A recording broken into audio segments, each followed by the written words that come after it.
Hey, grab a cup of coffee or tea and join me for a couple of minutes here as we take a look at the message that we discussed on Sunday morning. I can only do a summary. There's so many great details and things that we discuss on Sunday morning, but I only have time for a brief summary. But certainly want to invite you to join us Sunday mornings at 10:30 at New Day Fellowship, 115 North Fayette Street in Shippensburg, and just be part of all that takes place there. We'd love to have you. I want you to imagine for a moment what some of the giants are that you face in your life. What kind of difficulties or obstacles or things that you face that just seem insurmountable. And maybe they have been hounding you for years and you just never seem to get victory over them. What can you do about that?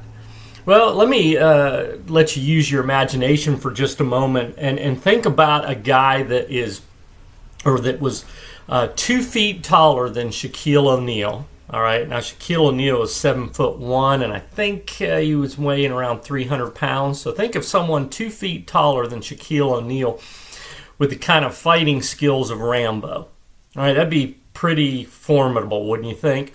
Well, that's the kind of giant that David, a young shepherd boy, faced in Goliath.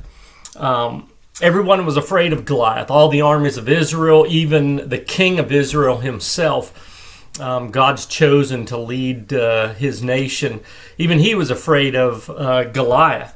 And so take a look for just a moment. I'm going to look at 1 Samuel 17, verse 32 and 33, and look at the attitude that David had in this situation. David said to Saul, who was the king, he said, "Let no one lose heart on account of this Philistine. Your servant will go and fight him."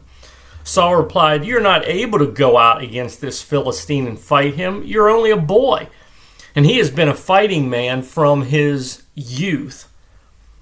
But yet David had the courage when none of the armies of Israel or the king himself had the courage to go fight Goliath, and yet David did. How is that the case? How did he have that kind of courage? Well, I think it's a little bit because of like Ray Lewis said. Ray Lewis said, if you want to be a winner, you got to get into lion mode.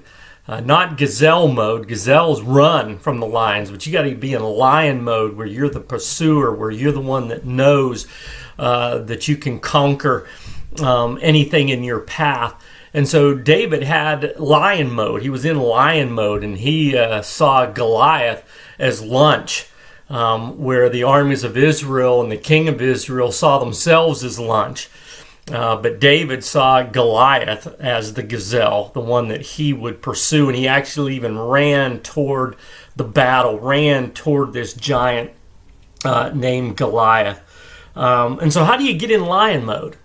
I mean, if that's the key to overcoming your giants, you got to get in lion mode. How do you do that? Well, let's take a look for just a minute or two at how David got in a lion mode. The first reason he was in lion mode is because he had the spirit of a lion.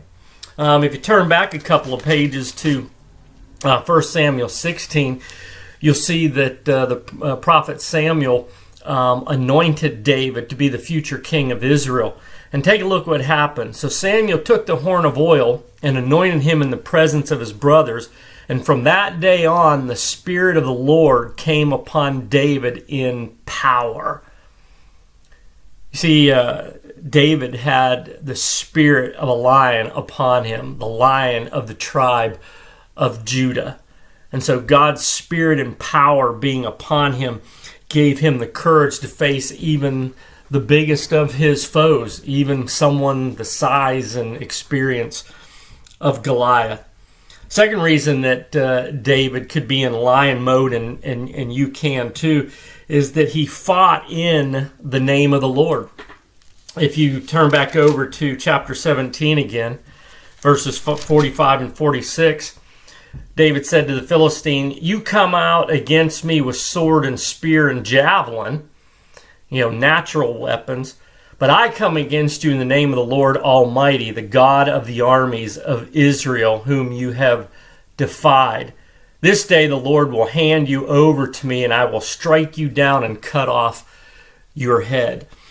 David came as a representative of God, and he came to do God's will. That's what he meant when he said, I come against you in the name of the Lord my God, is that he came as God's representative and to do God's will. And because he was doing that, he knew that God was going to be with him in the battle.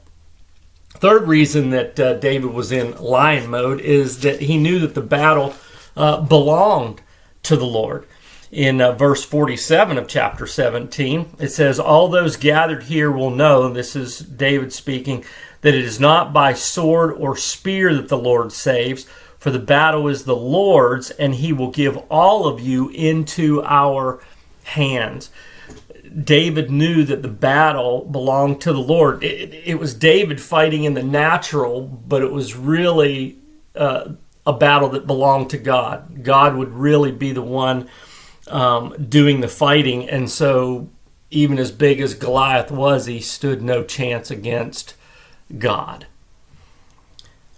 So you had a shepherd, a sling, and a stone defeating a giant. Pretty awesome. You can too when you get in lion mode. And the way you get in lion mode is when God is on your side. Hey guys, we discussed so many awesome things on Sunday mornings that I can only just give you a brief overview. So I hope you'll start joining us at New Day Fellowship. All right, have a great day.